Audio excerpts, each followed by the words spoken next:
Olá, família de paz, sejam bem-vindos a mais um Divã. Né? E vocês talvez estejam se perguntando, né? Como assim, Rebeca? Você tá nessa cadeira, né? O Aleph tá nessa outra, no divã.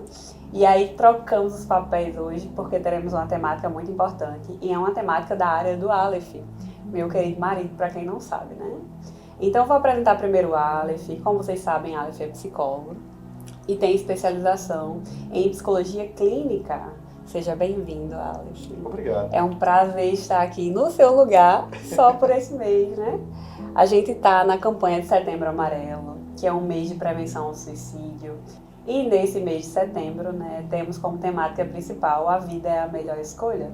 E pensando sobre isso, trouxemos uma temática muito importante, que é saúde mental, sofrimento e sabedoria. E aí a gente vai para a primeira pergunta, né, Aleph? Que é como é que é essa relação, né, de saúde mental, de sofrimento e sabedoria, né? Traz aí pra gente um pouquinho sobre esse tema. Primeiramente, alegria estar com vocês, nessa posição nova, né, com minha digníssima esposa. É o Troca de Cadeiras. A gente já teve o programa de emoções, né, que foi, acho que foi o terceiro programa, ou foi o quarto, né, que a gente teve aqui, que foi você no meu lado e eu aí apresentando. Agora sou eu. Rebeca, eu vinha, né, acho que pedindo até a Deus direção sobre o tema, né, desse mês tão importante para nós da psicologia, da saúde mental. E, na verdade, a ideia de trazer o tema com essas três palavras, eu acredito que é para atingir o público de maneira mais completa, né? Saúde mental, que é um conceito que a gente já vem ouvindo nas mídias, né, de maneira muito repetida e tem se tornado já uma fala comum aos nossos ouvidos. O sofrimento, porque eu acredito que seja um tema ainda muito mistificado, né? A gente tem trazido muitos conceitos até às vezes errados e errôneos, né, sobre o que seria o sofrimento. Sim. E a gente hoje pode falar dele por um olhar um pouco diferente, né? Um olhar mais da psicologia, da psicanálise também. E sabedoria, onde a gente vai poder tratar da sabedoria numa perspectiva da sabedoria bíblica, né? Que aí seria um fechamento para entendermos as possibilidades que a sabedoria oferta para pessoas que estão em sofrimento emocional, né? Eu acho que isso é um caminho, né? Digamos que foi a palavra em que a gente conseguiu encontrar para sintetizar ferramentas justamente para lidar com a questão do sofrimento emocional. E eu acredito que a sabedoria bíblica, ela nos oferta muitas coisas importantes para a vida fora do ambiente espiritual, fora da igreja, né? Claro que ela é importante também dentro do ambiente religioso, mas ela também se estende para a vida social e para a vida individual das pessoas, entendeu? Entendi. Que tema diferente, né, gente? E aí, sobre saúde mental, Aleph, a gente sabe que está muito discutido, né? Está muito debatido sobre a saúde mental, mas por que será que essa temática ficou tão popular? Você deve ter acompanhado também, você também é psicóloga, né? Que nós já estamos vivendo um período de muitas áreas da saúde divulgando isso, né? Por exemplo, o tema de saúde mental não é um tema mais da psicologia e da psiquiatria, né? Nós temos muitos colegas de outras áreas da saúde, né? Fisioterapia, nutrição, fonoaudiologia, né? Que já abordam disciplinas na faculdade sobre isso. Então, saúde mental virou um tema de universidade, né? Então, as universidades já trabalham sobre esse tema. Eu acredito que muito do desenvolvimento dos conceitos da psicopatologia também tem gerado esse tipo de informação, né? E o crescimento do conceito de saúde mental. Por exemplo, a gente hoje escuta muito sobre ansiedade, sobre depressão, sobre estresse, né? A gente começa a entender alguns conceitos, né? Tipo TDAH, TOC, síndrome de Burnout, né? Que é o sofrimento decorrente do ambiente de trabalho. Então, esses conceitos fazem com que o tema de saúde mental também ganhe importância para serem discutidos e debatidos. E eu acredito, né? E eu acho que é uma coisa que vale a pena a gente trazer aqui para o público, que alguns eventos importantes nas mídias também tem ajudado, né? Recentemente, por exemplo, no ano passado, nós tivemos 2 casos de 2 atletas, né, olímpicos, né, que foi a Simone Biles, que é aquela ginástica americana, né, que decidiu parar de competir, né, e quando ela faz alguns treinos, ela participa de um seletivo, mas ela decide não competir, né, por não estar se sentindo bem emocionalmente. Ela dá uma entrevista no dia seguinte, uma coletiva, né, e ela fala sobre isso, ela fala da importância de buscar essa ajuda. E eu acredito que isso foi um grande holofote para ligar um alerta sobre isso, além do mais pensando que, por exemplo, muitas meninas e meninos ginastas, jovens, adolescentes escutaram ela. Logo em seguida também, o próprio Gabriel Medina, né, brasileiro, depois de ter perdido até as medalhas, não conseguiu chegar na medalha de ouro, nem na de bronze também. Quando ele volta para as competições de surf, ele acaba também dando uma parada, uma segurada, faz um desabafo, né? Ele teve um problema no casamento também. Então, muitos elementos na vida daquele atleta também mexeram com o emocional dele, e isso foi repercutido também. E aí temos uma vantagem de termos, por exemplo, hoje em dia, um telefone celular onde a gente consegue ter acesso a informações de maneira muito rápida e ter acesso a pessoas importantes da mídia, a famosos da mídia, né, de maneira muito rápida. Então, eles divulgavam isso, a gente já ouvia, já virava notícia e a gente começava a discutir. Não era como antigamente, né, que acontecia o fato, os jornalistas procuravam saber, havia divulgação nos jornais e depois começávamos a discutir. Hoje em dia tudo isso está muito acelerado, né? Acontece o evento, a gente está sabendo, é divulgado por diversas maneiras, a gente já começa a discutir. Então até isso está muito acelerado, né? Fala muito da ansiedade também. E também me chama a atenção como isso tem atingido, por exemplo, personagens do humor, né? Por exemplo, o Whindersson Nunes, né, um importante humorista e influencer nacional, uma pessoa que teve uma ascendência muito grande, né? Eu quero citar 2 casos de pessoas que tiveram ascendência. O Whindersson, ele por diversas vezes falou que já passou pela depressão, né? E aí tem alguns elementos que ele cita, né? A separação que ele teve também com a sua ex-esposa, mas também o fato dessa grande ascendência se ver perdido nesse novo universo de dinheiro, de fama, né, de perder um pouco a liberdade. Então ele teve uma mudança muito drástica na sua vida. Recentemente nós tivemos aí o caso do Luva de Pedreiro, né, o Ian, receba, né, que ele fazia isso, porque o que aconteceu? Ele, recentemente, faz algumas semanas que isso aconteceu, né, dele ter ascendido muito rápido, né? Ele estava no interior da Bahia, de repente ele ascende e aí ele está em Paris, né? Perto de Neymar, ele está vendo um jogo de Champions, né? Então ele está num lugar onde ele nunca imaginaria estar, né? Ou sonhava, só que assim, uma coisa é você sonhar, depois é você estar naquela realidade. E você percebe, e aí onde entra a questão da saúde mental, é que nem sempre a expectativa que a gente tem de uma coisa é aquilo de fato, né? Então a gente fala muito dessa ideia do mundo ideal que a gente estabelece, né?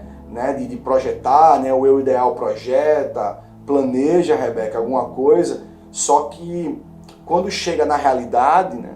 Você percebe que aquilo é diferente. Então por isso que a gente fala muito desse conflito do eu ideal com o eu real, porque o eu ideal é sempre esse eu projetivo, né, que planeja, que estabelece objetivos para a vida, estabelece sonhos, né, estabelece, pronto, um tipo de vida que eu gostaria para mim. E quando, por exemplo, você começa a perceber que essas coisas estão acontecendo, né, que você começa a conhecer um pouco esses campos, que aí a realidade bate e você percebe que nem tudo aquilo que eu imaginava que era, seria. Então, a saúde mental, ela também se tornou um tema muito importante, porque a gente percebe que é uma coisa que atinge também os famosos, né? Então, atinge também a gente. Então, isso vai ganhando uma repercussão muito grande. E hoje é um tema importante, né, para a gente discutir e para falar sobre isso, né? Acima de qualquer coisa, a gente entende que a saúde mental, ela é o bem-estar que o sujeito encontra em sua completude, né? E quando a gente fala de completude, é para entender que o bem-estar não se trata da ausência de doenças, né? E não se trata de uma questão de doença física, não ter doenças físicas, mas ela fala principalmente sobre, se fala de algo mental, fala da alma, então fala de algo não físico, né? Então fala de uma saúde física, de uma saúde emocional, mas também de uma pessoa que tenha uma qualidade de vida também social, no ambiente de trabalho, né? Que tenha uma vida, bons relacionamentos de amizade, não tenha amizades tóxicas, né? Não tenha relacionamentos tóxicos, que é uma coisa importante também, né? A gente vai aprendendo ao longo da vida que existem certas relações e certos lugares que não vale a pena estarmos, né? Só que isso já é uma habilidade adquirida e que é também um gerador de saúde social, entendeu? Então a saúde mental seria sim esse bem-estar, né? Só que tem um problema. Qual o problema? É que toda a sociedade ela gera mal-estar. E toda relação em algum momento vai gerar um mal-estar. E a gente falando, né, de saúde mental, a gente também fala de qualidade de vida, né? E para se ter qualidade de vida, a gente sabe que a gente investe muito em bem-estar, mas a gente também tem que entender um pouquinho que existe sofrimento também, né? A gente não está sempre dentro de uma zona de felicidade, né? Existe aí as outras emoções, né? Puxando um pouquinho para minha área, né? Que é tristeza, que é medo, que é raiva, que está inerente também à vida, né? Então, trazendo em outras palavras, o sofrimento, ele está inerente à vida, né? E aí, falar de qualidade de vida, falar de bem-estar também é falar de sofrimento, né? E o que você poderia trazer pra gente também sobre o sofrimento, né? Que sofrimento é esse? Como é que a gente lida com esse sofrimento, né? Se tem alguma diferença entre sofrimento e doença, o que você poderia trazer pra gente em relação a isso? Eu acho que essa pergunta final, ela vale muito a pena pra gente refletir, porque assim,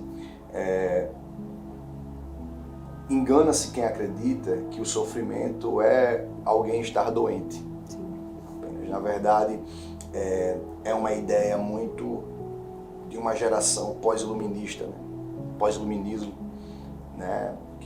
Que aí tem essa sede por alcançar, por conquistar, e ao longo dos séculos, né? século XX, também dessa necessidade que o ser humano tinha de encontrar, né? Esta saúde, e agora no século XXI, esta necessidade de ser feliz, e a doença sempre foi um obstáculo, né? Porque a doença aponta para a limitação do ser humano. A doença vai mostrar para o ser humano que ele tem um limite. Só que a doença em si, ela não é o sofrimento na sua completude. Ou seja, o sofrimento não está instalado na doença.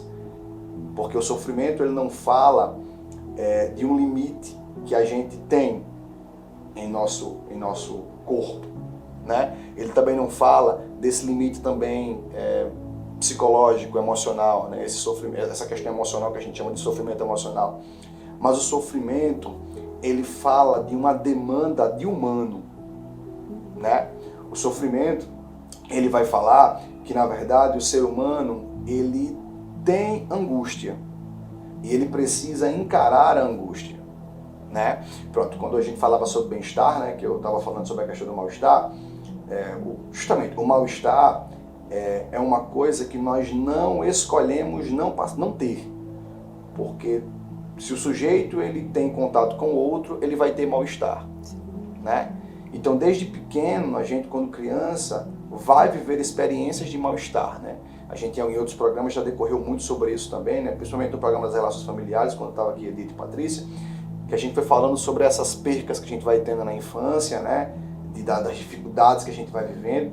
E tem uma coisa que é importante, é que assim, a gente nunca vai ser aquilo que o outro quer que a gente seja. Então isso é um gerador de sofrimento na raiz, né? E em essência, quando a gente vai falar sobre sofrimento, a gente está falando de alguém que guarda dentro dele também um vazio, né? Fala de um sujeito que tem que encarar, por exemplo, a sua limitação para além, por exemplo, de um câncer, né? Tem que encarar a sua limitação para além de uma amputação de um membro, né? E tem que olhar para aquilo e dizer assim, poxa, minha vida era uma coisa e agora é outra completamente diferente, né? Poxa, eu estava com minha família ali, a gente vê muito isso quando vai acompanhar pacientes com câncer, né? E agora eu estou com esta enfermidade no meu corpo, o que é que eu faço? Então o câncer, quando ele se apresenta, né, na sociedade, é tratado como algo que aponta para a morte. E esse discurso cultural, ele vem para a gente. Por quê? Porque a fala da doença é a fala da morte. Então, consequentemente, a gente olha para o sofrimento como esta fala de fim. Só que, na verdade, o sofrimento ele não aponta para o fim.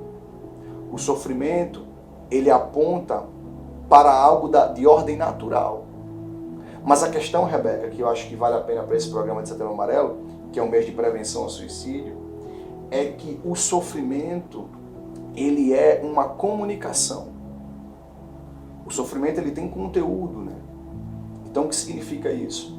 Significa que a pessoa que sofre, ela sofre por algum motivo. E existe uma história por detrás do sofrimento.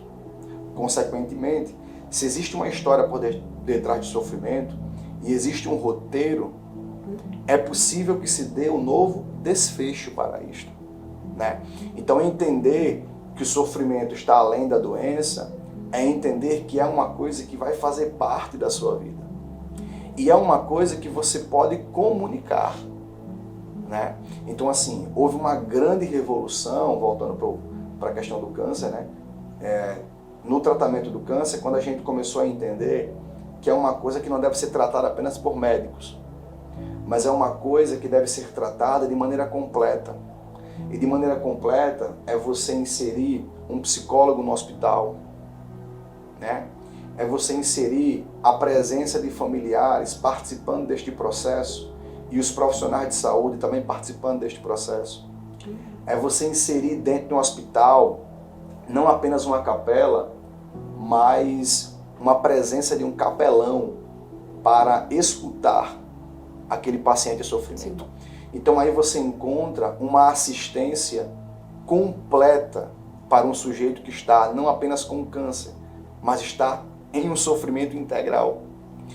Só que o mais legal disso tudo é porque o sofrimento, ele tem uma via que torna-se, eu chamo de uma via irresistível para as pessoas que passam, que é a via da esperança, né?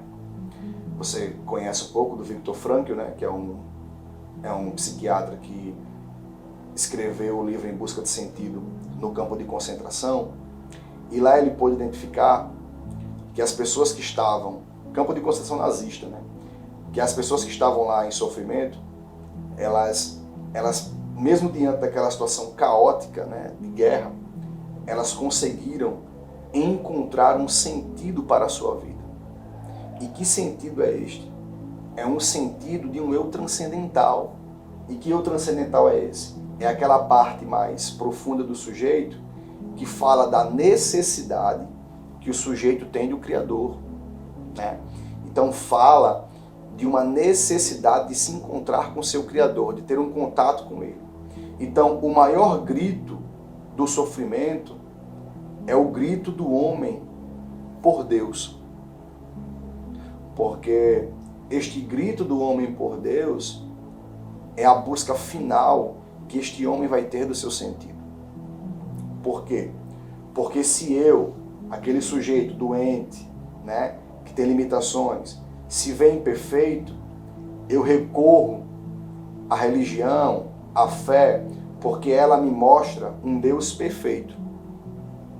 E este Deus perfeito me traz a esperança que me falta.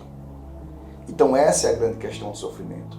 O sofrimento, ele não é o fim e ele não é o caminho que vai levar para o suicídio. O sofrimento apenas aponta para uma necessidade, que na teologia, por exemplo, a gente entende essa necessidade como uma necessidade causada pelo pecado, por exemplo, né? E que na psicologia a gente usa esse lugar como angústia, né? Então esse lugar ocupado, né, na perspectiva da psicologia pela angústia e na perspectiva da teologia bíblica pelo pecado, é o lugar do vazio onde só Deus preenche, né? E este lugar onde só Deus preenche é o lugar onde o ser humano precisa estar atento.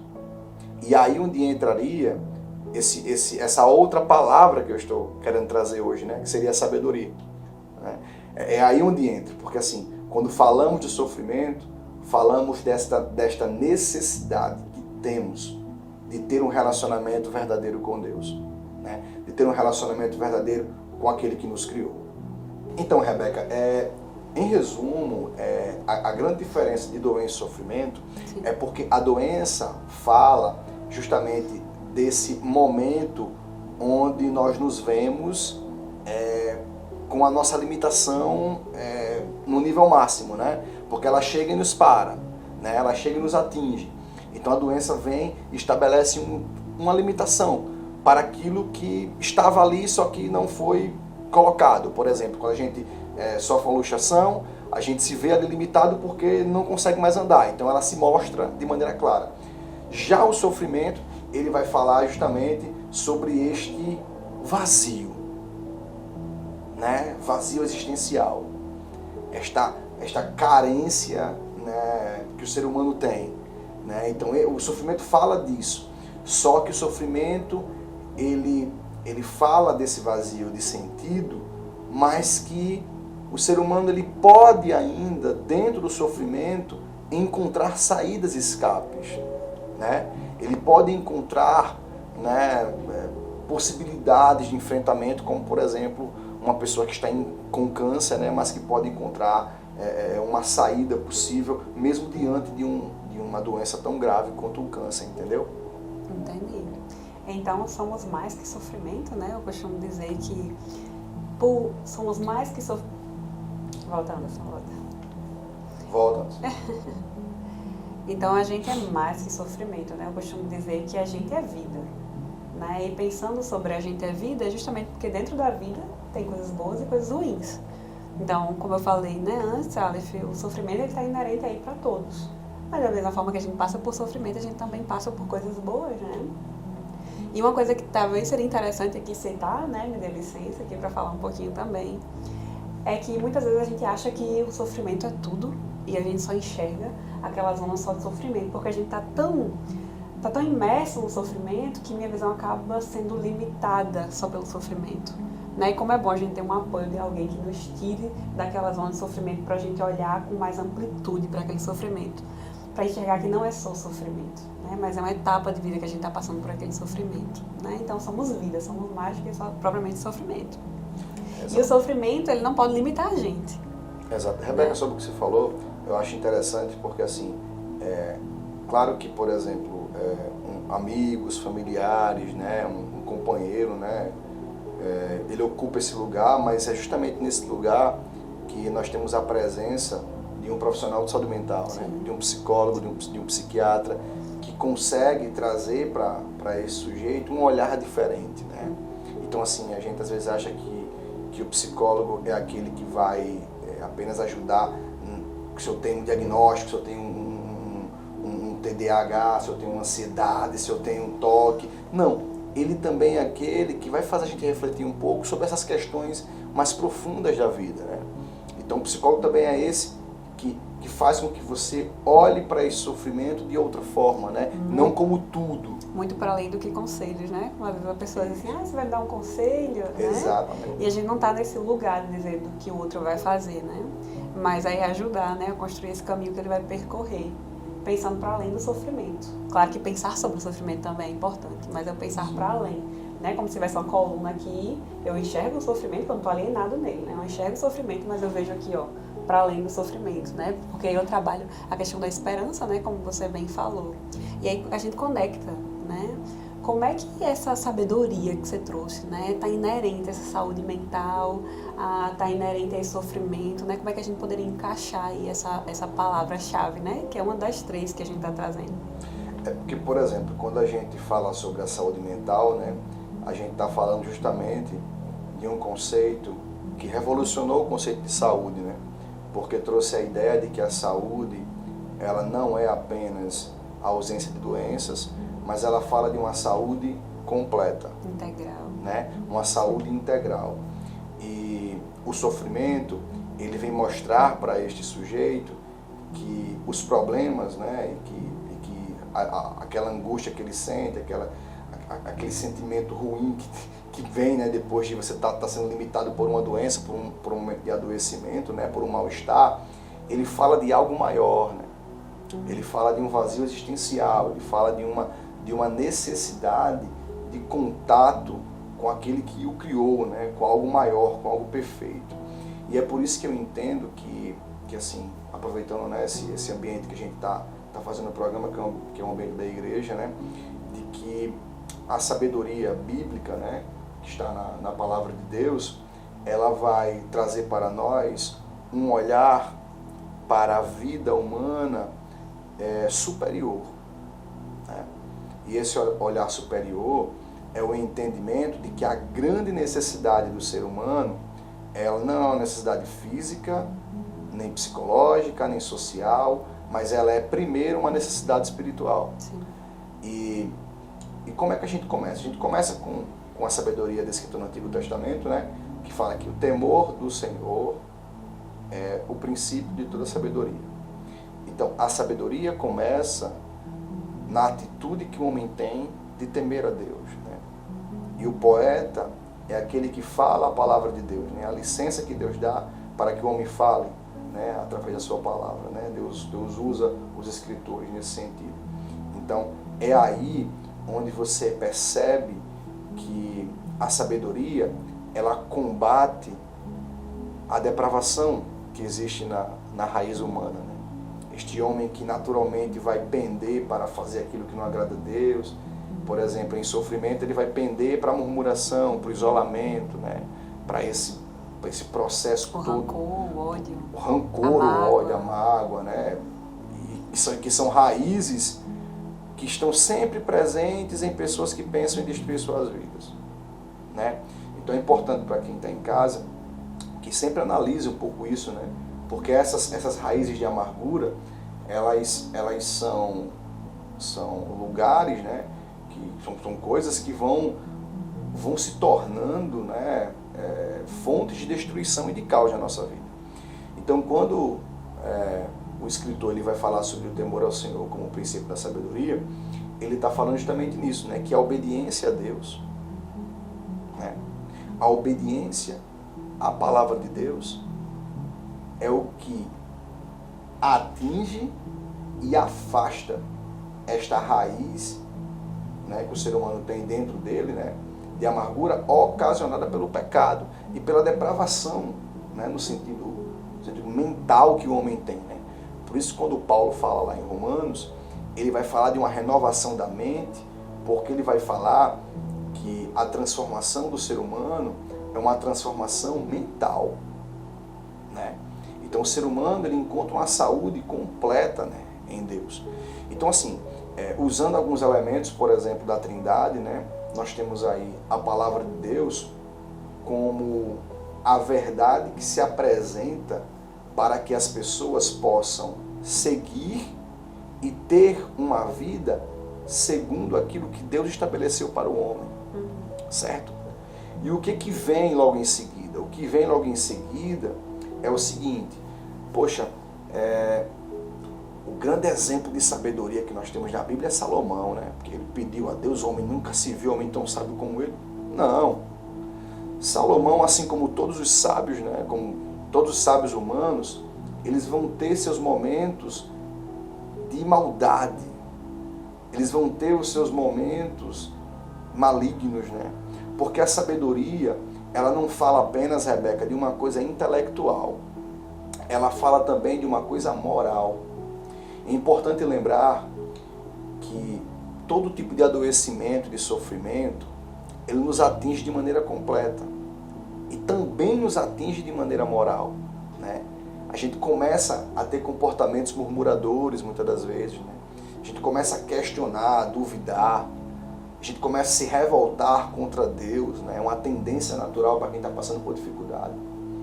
Então, é dentro desse movimento que a gente começa a perceber o seguinte: a nossa esperança e o nosso olhar, né, de exemplo não deve estar em nenhum outro homem, senão em Jesus, que é o Verbo encarnado, né?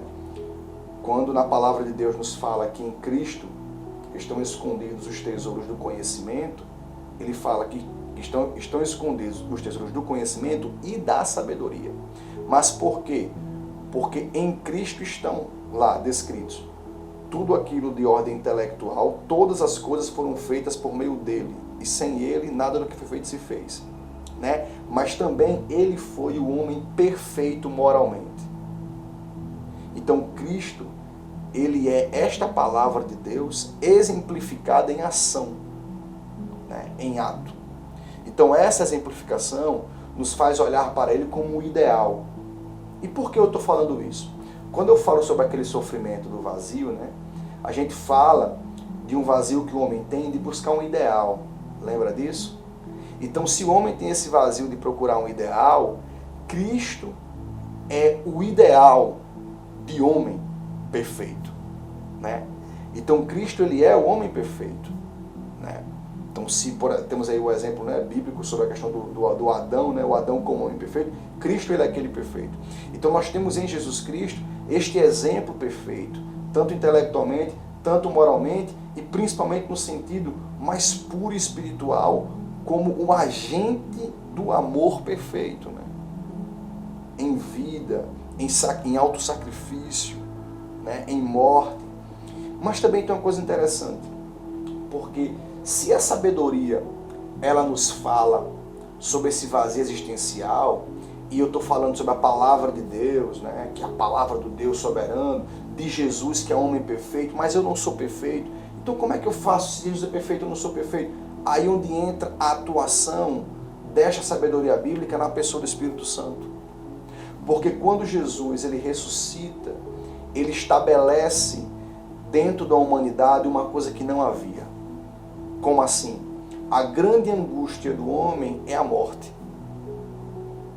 É por isso que o homem, quando está em sofrimento, ele busca a morte, né? Freud fala que o fim da pulsão de morte é o homicídio e o suicídio. O que Jesus faz? Jesus ele vence a morte. Então, quando ele vence a morte, ele diz ao homem o seguinte: existe uma ressurreição. Por isso, quando Paulo fala assim, ó, se Cristo não ressuscitou, então é vã nossa pregação e é vã nossa fé, ele está falando para a parte mais íntima do homem. Em que sentido? No sentido de que você não vai encerrar a sua vida na morte. Haverá um julgamento. E você pode ressuscitar da mesma forma que Cristo ressuscitou. Por que isso nos atinge? Porque nos mostra que existe algo superior em outra vida. Existe algo sobrenatural que vai nos atingir para além desse estágio. E a atuação do Espírito Santo, daquele Deus, a parte da Trindade do Deus, que é o Deus que está dentro da sua igreja, é o Deus que habita em cada cristão e que faz com que haja sincronia na atuação da igreja, reflete o quê? Reflete que esta sabedoria descrita na palavra de Deus, esta sabedoria na pessoa de Jesus Cristo, é uma sabedoria que deve estar e estar dentro da igreja genuína, que está dentro do coração do cristão, que recebe Cristo e decide ter uma nova vida. Então, Rebeca, nós temos aqui um olhar da sabedoria bíblica pela Trindade, entendendo que Deus deixou uma verdade para nós, na sua palavra, que Deus mostrou que esta verdade ela pode ser executada e cumprida na pessoa de Cristo, e que é possível ter uma vida de plenitude, mas que o Espírito Santo, ele faz com que isto tudo possa ser executado na igreja. E é por isso que Cristo falou, vocês irão fazer coisas muito maiores do que eu. E com certeza isso também é atingido para a nossa natureza. Experimentar uma transformação de vida, como foi vista em Atos dos Apóstolos, na vida daqueles homens, né, que tiveram uma transformação e que entenderam que o sentido da vida ela não estava aqui, né? O apóstolo Paulo ele fala isso, né? Que o viver era Cristo e o morrer era ganho, só que enquanto eu estiver vivo, eu continuarei propagando. Então, o que significa isso? Se a gente recua, a gente percebe o quê? A gente percebe, poxa, eu tenho um Espírito em mim, E isto foi um gerador de transformação. Mas por que ele foi um gerador de transformação? Porque eu agora faço parte daquilo que Cristo iniciou. E aquilo que Cristo iniciou está exemplificado na Bíblia. Então, buscar uma sabedoria bíblica, na verdade, é encontrar o sentido para a sua existência de maneira completa. E alcançar o preenchimento daquele vazio que estava dentro de você. E eu entendo que a grande palavra-chave da sabedoria bíblica está na ressurreição, né? A ressurreição é isso, é vencer a morte. Então, se existe uma palavra que a sabedoria bíblica ela traz para esse Setembro Amarelo, ela traz para esse mês aí onde alguns gostam de falar sobre a morte, né? Outros lutam pela vida, a sabedoria bíblica fala o seguinte: tudo bem, existe a vida é importante sem dúvida nenhuma, mas nós precisamos entender uma coisa: o sofrimento ele está aí, só que existirá um tempo novo, um corpo novo, uma alma nova, um conjunto glorificado de plenitude. Então, quando a gente encontra essa sabedoria na palavra de Deus, na pessoa de Cristo e na pessoa do Espírito Santo, a gente entende o seguinte, que o sofrimento ele é apenas uma coisa temporária. O que nos dá esperança, né, para dias melhores. Exatamente. O sofrimento ele torna-se uma coisa temporária. Então perceba, quando a gente vai tendo tempos de qualidade com Deus, né, TQD, né, quando a gente vai tendo uma vida de comunhão com Ele, a gente começa a ter experiências como todos os grandes homens de Deus viveram, né? De Abraão a Paulo, de João a Jó, né? De Davi a Pedro, homens que experimentaram dores, mas que não abandonaram a fé. Por quê? Porque a fé é um fundamento firme de coisas que ainda vão acontecer. É acreditar em coisas maiores. Então a nossa esperança está aliada com a ressurreição de Cristo, acreditando que existe um lugar maior. Então a saúde mental é um conceito importante, entender que o sofrimento ele é uma coisa que está instalada, estará aqui enquanto estivermos nesse corpo, mas que ele já é um adversário vencido, né? E que nós precisamos encará-lo como também um agente de glorificação do nome de Deus, através da sabedoria bíblica, né? Acho que essa é a questão importante para esse nosso programa de hoje. E trazendo, né, as 3 palavras-chave que trouxemos aqui como tema, é que cuidem da saúde mental de vocês. Não se deixem vencer pelo sofrimento, ele está inerente, né? Temos que procurar compreender o sofrimento, entender o que está causando, o que está me causando, né? Tentar entender por que eu estou sofrendo. Né? Buscar lidar com esse sofrimento, eu não posso desistir do sofrimento. Eu tenho que procurar lidar com o sofrimento. Né?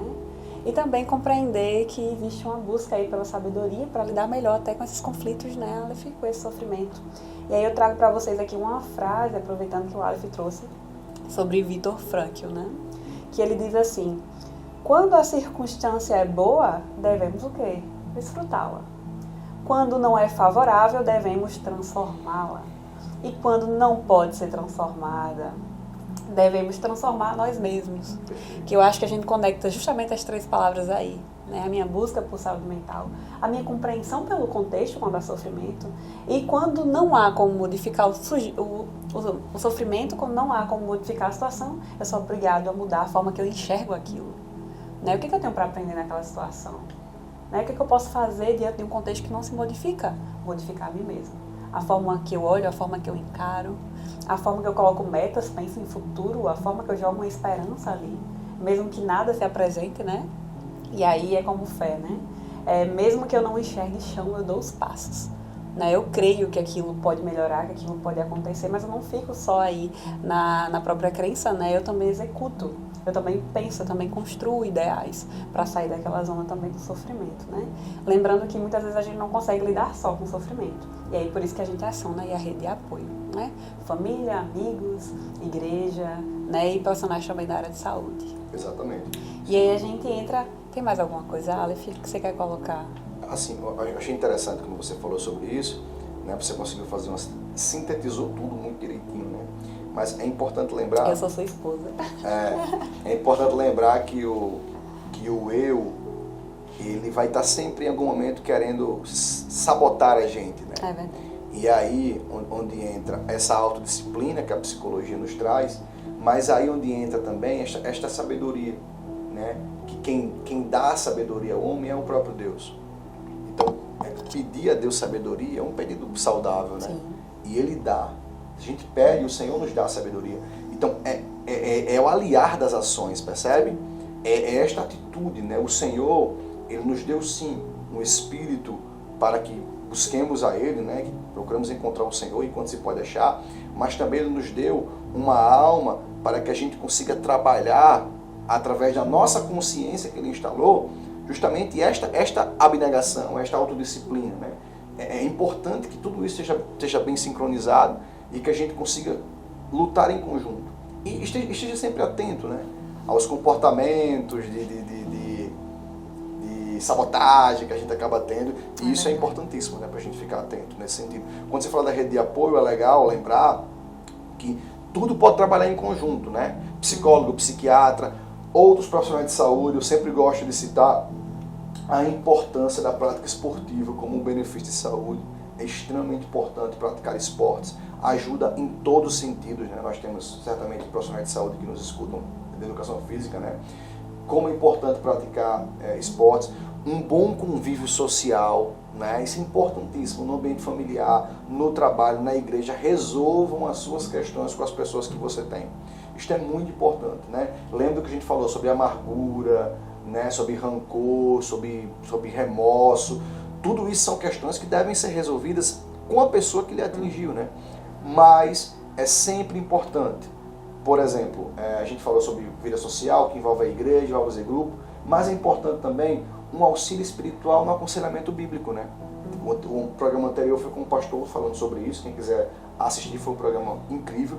Então, o aconselhador bíblico serve também para isso, né? Na pessoa dos pastores, da liderança, né? Aconselhamento pastoral através de casais também.